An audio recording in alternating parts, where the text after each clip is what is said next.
We take it for granted that we have internet, but not everybody has access to that right now. So what we're doing is putting that network of satellites strategically positioned so that we can reach those areas that currently don't have access to the internet. I really like the idea of being a part of a company that's trying to bring satellite coverage worldwide, and the entire process to try to be the company that's the first to mass-produce satellites successfully.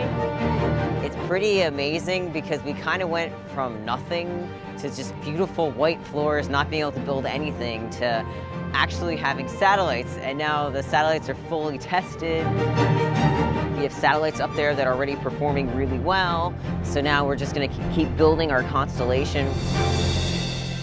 OneWeb has staffed with the most experienced technicians. Like, we put together a team of over 100 operators very quickly and leading them and getting them to build like quality products.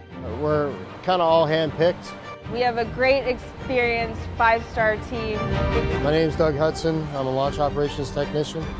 I retired from the Air Force in 2007. I'm Gwendolyn Sisto. I'm the operations and planning manager at OneWeb Satellites. It was like they had written the job description for me. I studied aerospace engineering, aeronautics and astronautics. My name is Florence Trin. I'm the integration and test lead for OneWeb.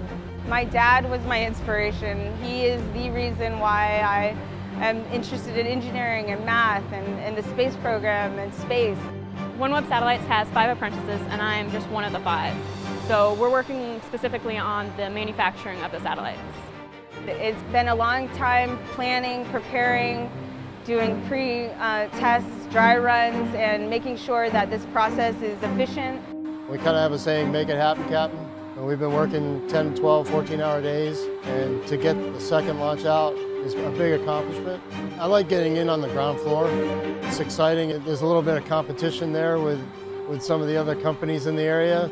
Well, it's been pretty awesome. I mean, look, I'm here at Kennedy Space Center. I have the Antonov behind me. I mean, where else would you get to do this? It's such an international company. They're very accepting and very open to everyone, and I think that's really beneficial. It's exciting times and it's cutting edge. When I thought about aerospace, I never thought about this. This is something that's revolutionary and something that's really exciting. We're just like scratching the surface of what's possible. So now we've built this whole machine that makes the machine that can be used for all these other applications. We're basically bringing the cost down for space and making it more accessible for the rest of the world to like touch it.